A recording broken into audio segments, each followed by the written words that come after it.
Welcome to the Unstuck Podcast. Today I have an exciting topic. I want to talk about radical honesty. And as like a little, I don't know if this helps at all, but our therapist, who we've been seeing since near the beginning, has been like For a year. excited for this Yeah. this topic. Like excited for us to talk about it because it's one that and granted, I don't even want to say that we understand the full scope of everybody on this planet that goes through things. But what we understand is that this is a very rare thing that people do. And so it's a unique thing I that we can kind see of that. did, and we didn't realize what we were doing when we did it. Yes.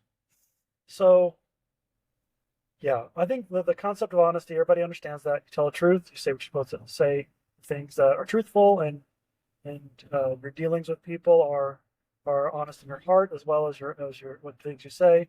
We get that. But there's another kind of honesty or level of honesty that I hadn't understood before. Um, Before T-Day, before this whole kind of saga got us moving this past year, I had a certain kind of operating that I was operating under. So, anyways, I want to start with something happened on T-Day. I had an old circuit in my head that was hiding, and I thought and subconsciously was operating under hiding was helping me, helping people. It was keeping me safe. It was keeping my wife safe. It was keeping people safe around me. They didn't know everything. And to add to that, until you could fix it, right? Right. It wasn't And just so, like I'm going to hide forever. You were trying to fix, and it and it was wasn't keeping you like I safe was until you could fix it, and then move correct. into And I that also stage. wasn't like this wasn't like a game. Like I wasn't thinking like, did you see that? I just totally got away with it. And Which is what it felt like for me, like in sure, all sure. honesty. Like, but that wasn't his That's experience. not my Yeah. experience. And that wasn't what it was. It wasn't that. It wasn't an enjoyable operating type of mode of operation. Anyways, and I think that's very common. I honestly think a lot of people have this. Parts of your life, traumas you've experienced that you just won't share with people, even including your spouse, including all these type of things. To protect them and To yourself. protect them and yourself. And uh, when T-Day happened, that and I was discovered that there was something that happened to me that I didn't realize was happening, and I consider it miraculous, and that there was a switch that I flipped a switch in my head, and I really don't know how it happened. Um, but I went from I have to hide parts of me to protect myself to complete honesty is the only thing that's going to protect me from here on out. I was actually thinking about this the other day, Cameron. I haven't talked to you about this yet, and I wanted to, so maybe this is a fun place to bring it up. Sure. And like because you also experienced like way easier ability to stop than you ever thought was possible, because Yes. the draws, while still there, were very manageable, and like other people just don't have that experience. So why? What makes you different? What is it? And I was wondering, just knowing your personality, it feels like potentially the reason why is that it was that safety issue, right? That you were keeping yourself safe, you were protecting me, and now once I knew, like, keeping yourself safe and me safe was meant you don't do this anymore, and you tell her everything, which popped the bubble, right? It popped That the might be the the case. pressure bubble that was helping you stay Yeah. stuck. But also it was like what we will do to protect ourselves is kind of crazy. Um, and it's one of the things that I've been actually battling, because one of the problems I've been having is when I get a trigger or have anxiety over something, it's like I turn into this thing. I just got to protect myself. I'm not safe Yeah. right now, and I could do some Yeah. nasty, horrible things. So we are capable of doing crazy things that we didn't think we could do when we feel threatened, like we need to protect ourselves. So I'm just wondering what you think about that, because It's subconscious. So yeah, so we don't realize we're very good at observing other people, when we talk about these subjects, it's very common for us to think to ourselves, oh yeah, I see this in what's her face's patterns, and oh yeah, this other person was hiding and things like that.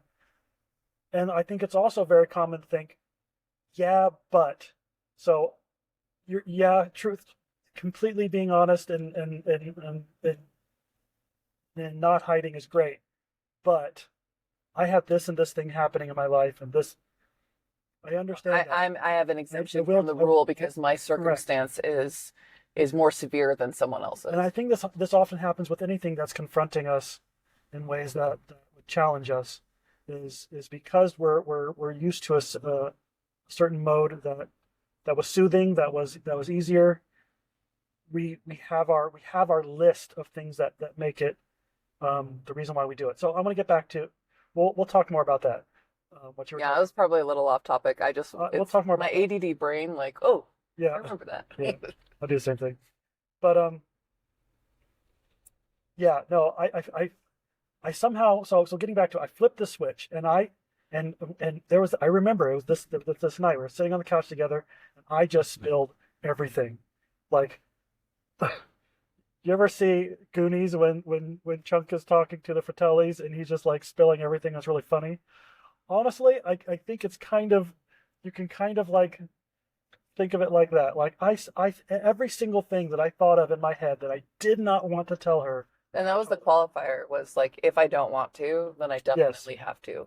Or not have to. I want to. I definitely will, because that's my commitment. It was my now. commitment.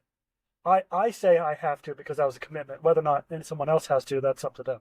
But yes, so I just said everything, everything, and some of it was pretty ugly. Some of it, a lot of it wasn't, but some of it was. And listen, Well, it's an uncomfortable, ugly subject. it's a no very matter uncomfortable. what. It was very uncomfortable. But there was something about that even almost immediately just popped like this bubble. And Well, because shame only really thrives when Well, it's like in a breeding ground. So it let's would not make. go get ahead yet Well, because But what I just think that bubble popping is really just releasing shame, where it can't. It's like bacteria; it can't grow in the light and Correct. the fresh air. Correct. Like it just can't, and it diminishes. so what I was talking about is that what was built up with the hiding, and the reason why hiding is so damaging is that it creates a place to foster the festering of all sorts of emotions when you're not letting them out, when you're not able to talk to them. Now, when I say letting them out, if I gotta be careful about letting them out, because letting them out was done in a way to you can let out things like anger in a way that's destructive. And I did plenty of times through this process. Sure. I struggle with that too, right? Right. We all do it in our own way. Right. So it is important. The way I let it out though was just to tell her everything, and I really think this exercise fostered a miracle. I do not have real pulls to relapse, and I haven't the entire time. At first, I thought I was just scared sober, and I think that's probably really And true. that might have been the first step. Yeah, sure, that might have been true. Probably is for a lot of people. In fact, I've heard that story before. Sure, and, Yeah. I'm sure that's what most But, people like, are going through. When normalcy But then- comes back and everything, like those But it pulls, didn't triggers come back. Come back. It didn't come back, and it's not coming. Well, be clear. I'm not saying it will never come back. I'm just saying, Well, no, but it did come back, because it's not like there weren't pulls. sure, It wasn't like there wasn't we call it activation, right? Where there's some it's like a trigger moment where there's something activates in the brain where that's your go-to. That's what your neuro pathways are saying, "Oh, this is what I do when this happens." You Correct. know.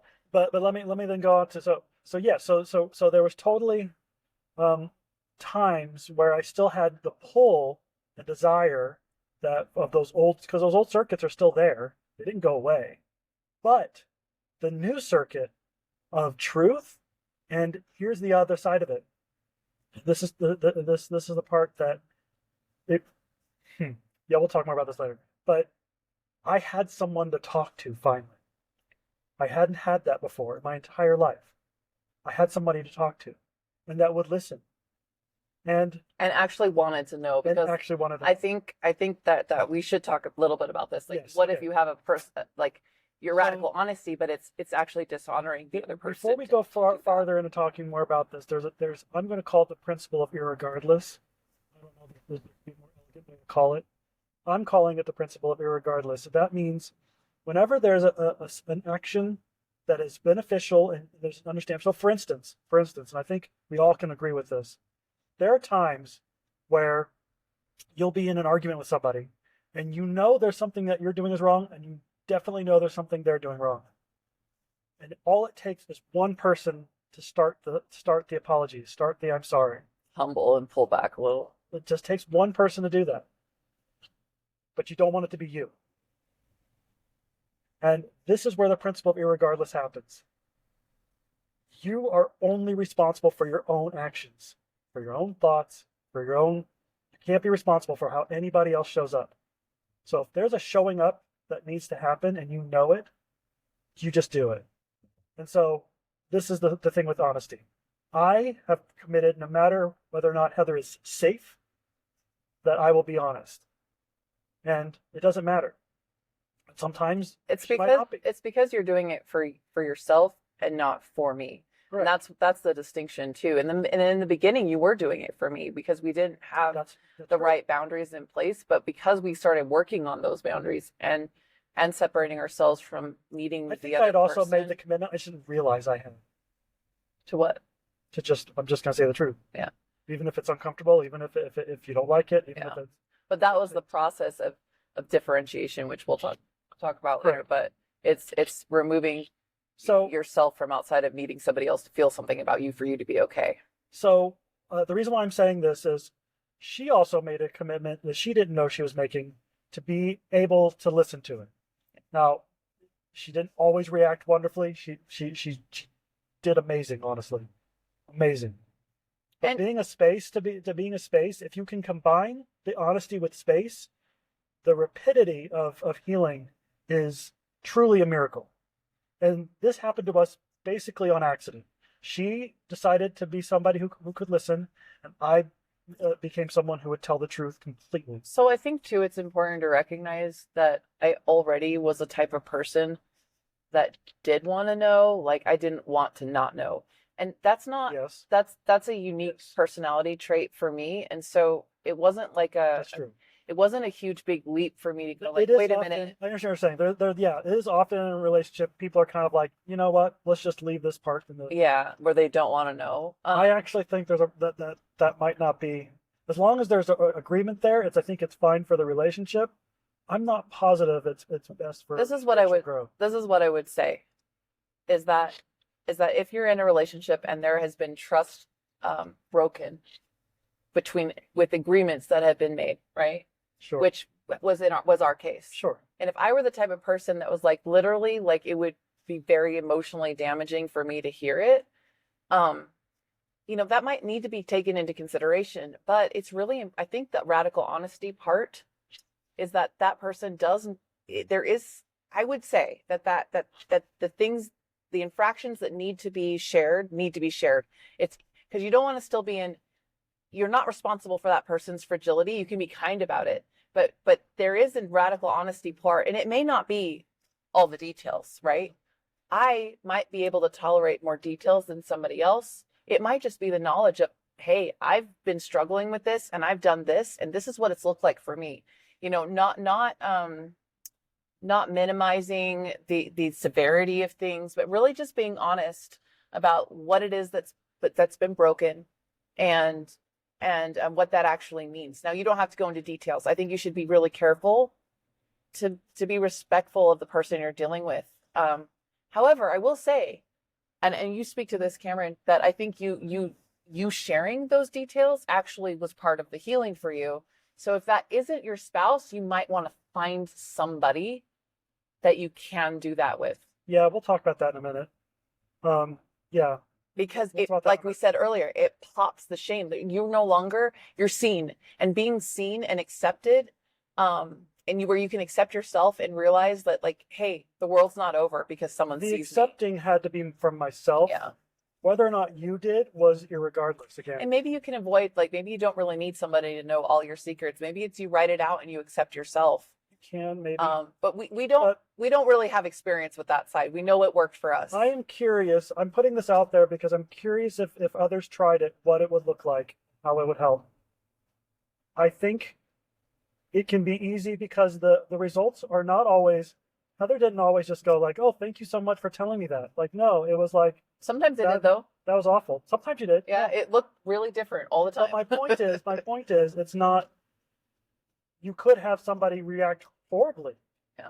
You don't but I still believe no matter what you do, if you're operating on complete truth, you will get the best results eventually. It's an aggregate. It's a long game. It's something that happens throughout a lifetime of doing it.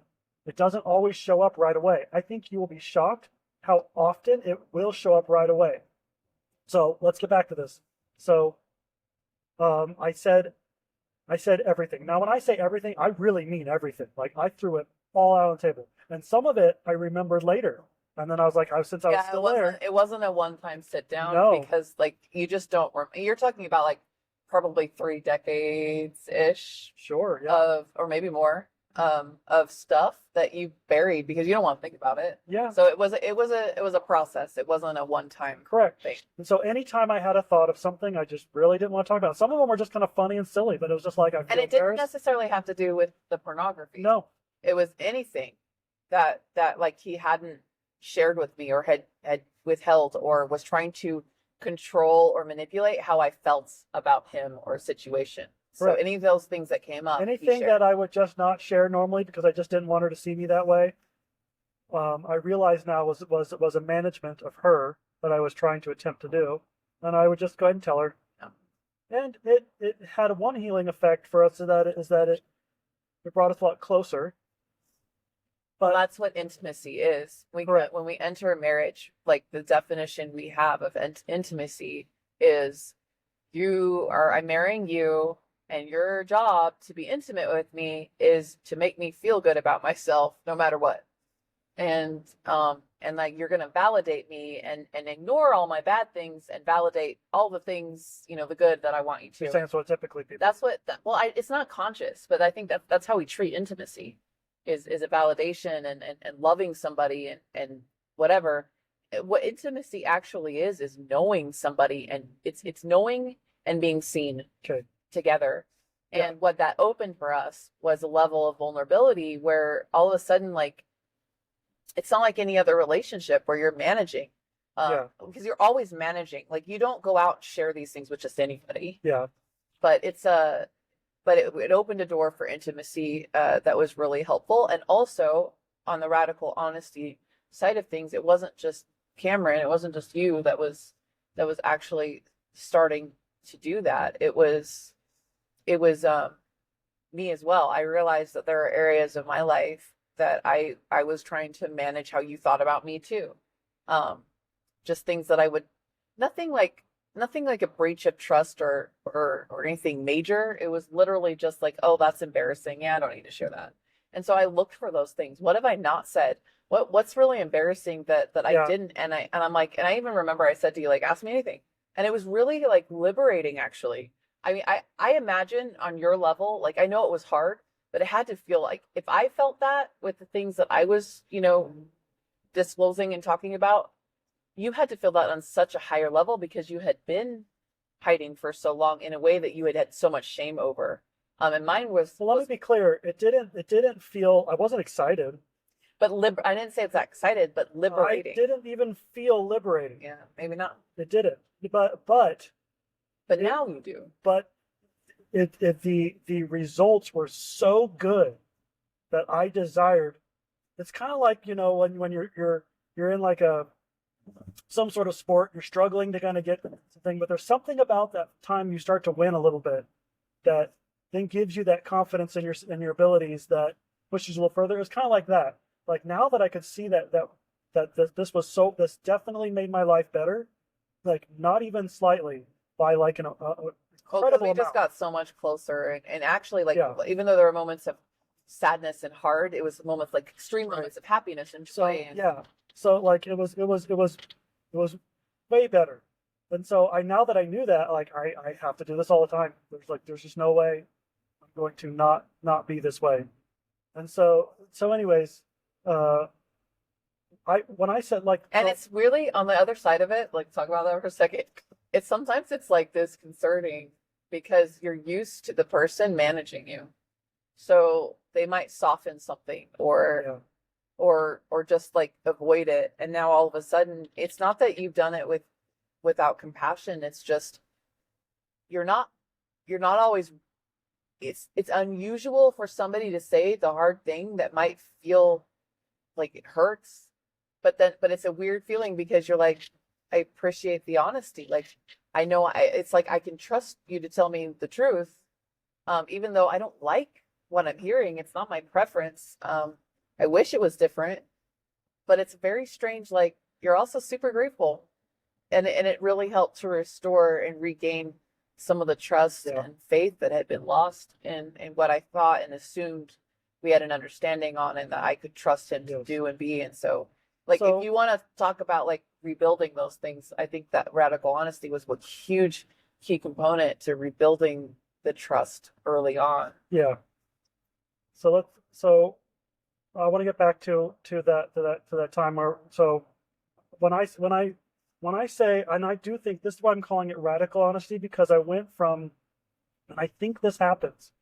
I wonder, and I'm just wondering in instances, and I don't know this for sure. So I know this can be different for different people. I'm really curious when I'm hearing sometimes about things that take years of relapse and years of struggles, and I'm wondering if there's something of that shame bubble, the guilt and shame bubble, that the shame bubble that's still just maybe still there a little bit. Maybe you're taking hunks off of it, but you're not just all the way scooping it out and getting rid of it. And I'm wondering if that's what happened. I accidentally, by making this decision, just took all of the shame, just plopped it on the table and said, okay, let's look at it. And by doing that, like by not leaving anything left, it just doesn't feel like there's anything left to It's do. like I don't it, feel any leftover feelings. it's like cleaning out a wound, you know, if you have like if you get cut and you're in the mud or dirt or grimy, like you gotta clean it out. And if you leave any dirt or any stuff in there, like the infection's just gonna grow again. Correct. And so like if it's not freshly cleaned and completely, you get rid of the So disease. I don't know what you want to call it, a purge maybe, but Yeah. that Well, and I think that's what like 12-step programs are trying to do with the make it accounting, right? Like you write out yes, all of your offenses and you put it out there. I think that's the attempt right there. Is that totally. if you really do that, and whether people do or not might be a reason why there's success versus not success. Like, are you really purging everything out so it can't be diseased? You cannot, there's no more infection that can grow. Yes. So I would like to put it out there. I would love to hear from others and to see if there's a challenge. This doesn't mean it has to be anything big in your life, but if there are things in your life that you're holding on to, past traumas, things there's here's a qualifier for who you should talk to. I've been thinking about this, and I think whoever in your life is that has your best interest in mind can successfully confront you in ways you will accept, positive in ways that are beneficially confront you in ways that you will accept. I think I think it doesn't have to be flawless though. Like no, it's just that you know that their desire would be to help you with that. Because I certainly didn't do it perfectly, and I would hate for someone to offer, well, I have no one in my life like that, because they might but I'm show up still this gonna put way. that qualifier out there. If there's someone who thinks that they need to like rough you up every time Yeah. you mess up, then that's not somebody who's beneficially confronting you. Yeah. Um, I mean, I don't know, maybe that works for you, but I don't know if I don't think that's probably the right way all the time. But anyways, if I do think it's important to have that kind of person in your life. If you don't have that, there's a different conversation we should be having. But I think most people do have at least one person. And I do believe if you're in a relationship where two people are trying, if you have a significant other of in a married relationship or something like that, where people are trying to help you, and want to help you, their best interest is in their heart, I think they can be your confidant. And so if you are that person, I would say there's two things that should go on. The challenge should be that person that could have that discussed with you. And I mean hard things you do not want to hear from people who do affect you, that you might be very, very closely tied to. Spouse, And really good friend, brother, sister, parent. Be prepared for that. I think just to speak to the other side of the coin right now. So if you're the person that needs to be the one that listens, That's what, yeah. um, I would challenge you, if you really are the type that might be like, I don't want to know. I would rather not know. I would rather, like, you're avoidant. When I say this, I don't mean somebody that's sensitive, that really it affects them emotionally to hear hard things. Like, you got to know yourself. But if it's an avoidant personality where if I don't know, I don't have to pay attention to it, and I can avoid, and it's like digging your head in the sand, right? If you know you have a tendency to do that, I would challenge you to, like, think about your why. You're in this marriage, you've made a commitment to the other person to show up and help them and support them and love them just the way you would want them to do for you. Imagine if you were struggling with something that was really challenging, and you had been trying to fix and couldn't overcome, and now you finally, like, opened up and went to somebody that you loved and trusted, and they needed, and you needed their help and support. How would you feel if they, like, were avoidant and wouldn't want to? So I just try and turn it around to.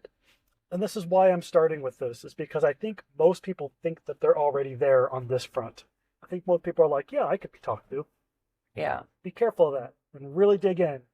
Well, keep your eyesight on the why. Yes. Like what you're building. It's not to avoid. It's not to. I think we go through life so much of the time trying to avoid discomfort or things that are uncomfortable. And like, what good does that do if at the end you're not really real? It's probably a better paradigm to be looking for the reward. So if it's a more rewarding to exercise, it's not comfortable to exercise. If you're going to have the most reward of health, if your health requires some discomfort, it requires effort. You might find the discomfort very comforting. Some people do, but a lot of us are looking for soothing. Yep. So this, being the listener, is not soothing. Nope. It's 100% confronting. Very much. And I guarantee you, if you let it, it's going to be a gift, because what it will expose inside of you is where you haven't filled your cup, where Correct. you haven't, like, plugged your holes. And if you allow it to expose that so that you can take care of that on your own, you can heal yourself. Yes. You'll feel better, you'll be better, and you'll be a better support for those that you love. Yeah. It's worth the work. Like, this is not easy it's simple. I think it's simple principles, but it's not easy. And it's not like it's something, once you figure it out, like you do it in an afternoon and it's done. This is an ongoing process. Yep. I'm still filling holes because I still react to things that I haven't fixed inside of me yet, but I'm getting better. Every day I'm getting better. And it's an opportunity to grow together and to heal yourself. It's not just about the other person. And I remember in the beginning, I desperately, like, this was his problem. I didn't need to be fixed. So that's not 100% true. I did know that I could change some things about me, but I think I wanted the focus to be more on Cameron. And I didn't necessarily want as much of a spotlight on me, yet I was still understanding that I had work to do myself. So it's not easy, but it's so rewarding. So that's really step one. I'm going to say step one is, are you someone who can really be the listener for real to hard things from people who you really care about? So that means separating that means you can't make it about you. That really is the most important thing. Well, one of the most important thing. Maybe it might be the most important thing. It's not about you. You have control over you, even if somebody's affecting you. On both sides of it, right? Correct. Yeah. So, secondly, and I think this happens in much more insidious ways than people think. I had an obvious thing. I had a pornography addiction. Well, I thought it was an addiction. That's another topic we can go through another day. That I was hiding from my wife for our entire marriage, and so that's easy. I know that's going to come out, and I need to talk to her. you might have smaller things you don't know about that you think are just, yeah, it's just like, that's just something I don't talk about. It's kind of embarrassing. Maybe I don't have different scenarios, but It could just be embarrassing things about yourself yeah, that you think about yourself, or little ways that you've hidden, like you might be hiding cookies under your bed at night and sneaking and eating, things like that, yeah. right? Like littler things that aren't, And you say to yourself, it's not a big deal. yeah. It's just what I want to do, and I don't really want her to get mad at me about it, or him, I don't want to have to whatever. confront this, and I don't want to have to deal with stopping or figuring it out. And so that's the other side. So the next step is if you have any kind of hiding, any kind of truth that can help you, there's a shame bubble that you're sitting on, and I promise you, it's not getting smaller over time. It's just not. No, in fact, it's completely affecting how you think and feel about yourself. Yeah, it is definitely affecting you. And if you're hiding, it's not likely to be getting smaller, and it's more likely it's getting bigger. And also, don't do, and this is very important, when you have this time where you can sit down and just tell somebody everything, and you can be the listener for this. Don't do half measures on this. Go 100%. Go 100%. It's like Be 100% listener. clean Be all the dirt 100%. out of the wound.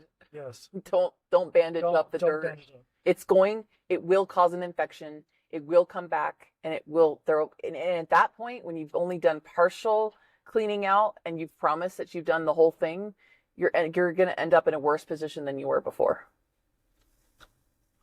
Um, so this is the challenge because I am super curious how this shows up for other people, and also let go of the result. Let go of the result. You could have um, the most likely thing that's going to happen is that you're going to have an amazing breakthrough in your relationship. You're going to find that your guilt and shame are, I believe that you'll find them to be gone.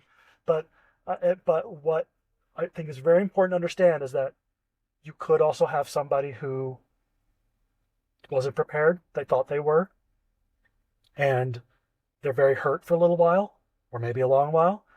You've got to remove yourself from how this shows up. I promise you, though, that no matter what happens, it will be the best thing. You will have the best results. Remember, you're looking at aggregate, you're looking at longitudinal, you're looking at long term. Your life will be better living in truth. I really want to. If there's anything else I can put out there this today, I was a truthful person, but had this big lie that I was sitting on for a long time. And then once I got rid of that, the amount of emotional um, well-being that I received was unbelievable. Still to this day, I always feel it. I sleep faster. Drives Heather nuts. I can sleep on a dime now. I can just close my eyes and go to sleep. I didn't even think of things like that would be something that would happen. The well-being in your own heart by just being fully truthful is worth any of the heartache that you may receive from exposing that truth. And I know that's hard because some things might come up that are not pleasant, very unpleasant. Relationships that may end because that was a choice after that. But I still believe that your long-term good in your life will be much, much better. I just want to point out too that like we're not unique in that experience. As part of my healing, I listened to a lot of stories of other couples that were dealing with similar things and like talking with like on podcasts and things like that. And it was interesting to note that some women or the spouse that's been, has been betrayed would actually, once they start being told and they're honest and they see their spouse growing up and owning their own stuff and being honest about it and sharing it with them, it's almost like this it's a very attractive. And I think that's what happened with us too. Like it's not an abnormal response. It's a great aphrodisiac. It's not an abnormal response when somebody who hasn't been doing that, because even if you don't know, even though I didn't know you were doing that, I did perceive that you weren't owning your stuff. Sure. And I Sure saw did. you differently. And so all of a sudden it's like you grew up and you were more attractive to me because you were owning your own life and your own decisions, and you were taking accountability, and you were doing something about it. You were self-confronting and doing something about it. And that is an admirable, attractive quality. So I know it sounds scary, but just know our experience with that side of it is not unique. That happens. I really think this is sort of like, not sort of, But you have to own it. Like, it's not when you just dip your toe into truth. yes. And that's the key. It's when you really let it out and you own it. And you if I had let it out and showed her how this was her fault or something silly like that, that's not radical honesty, I don't believe, and that's not owning it. Yeah. So it's all to do with your motives. I really think that's the other leg of this. The third leg is that there's being able to be the listener, being someone who tells the complete truth, and then owning it. Yeah. Owning it all the way. Both of you own your own experience. Both and of what you take made it also accountability. quicker for us, I believe, that what caused the rapid growth and healing was that she didn't just say that it was my problem, and she looked into herself and said, how can she be improving? What did I do to contribute to the breakdown that allowed this to be the problem we're experiencing right now? I didn't make him do what he did, but I did contribute to for sure contributed to a sense that I would not handle it well, that I was judgmental about things like that because that's what I was doing. So it took me having to look at that and accept that I had contributed to what he felt about me and being able to tell me. And so I had to own that. Now, he still could have told me, right? Like, that's not excusing any part of what he should have been doing. Yeah. I just contributed to the problem, and the marriage is a separate entity over here that we both contribute to, and so we. That's took another ownership. Conversation we'll have. So, yeah. So got to wrap up. Challenge, again. Final time I'm going to say this. This is the challenge to all of you who are listening. Prepare yourself to be the listener. Think about the things you're hiding. Have that accountability. Own it. And I really, really want to know how this helps you, because I can tell you right now, our relationship keeps breaking the meter. I keep it went from 10 back then, to then every time we do something new, it goes to 11, and now you're resetting the barometer because it keeps breaking the meter. I believe this can be a repeatable miracle. I believe it as a miracle, and I think it's one that all people can participate in. And from a faith perspective here, what good is the atonement or Christ's atonement if it's not possible?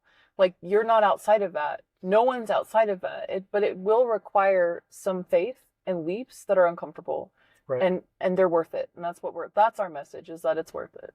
And so if you're considering making that leap in your own life and needs just someone else to lean on, to trust that hey, this can work and there is success and possibilities moving forward, then just I hope this is helpful.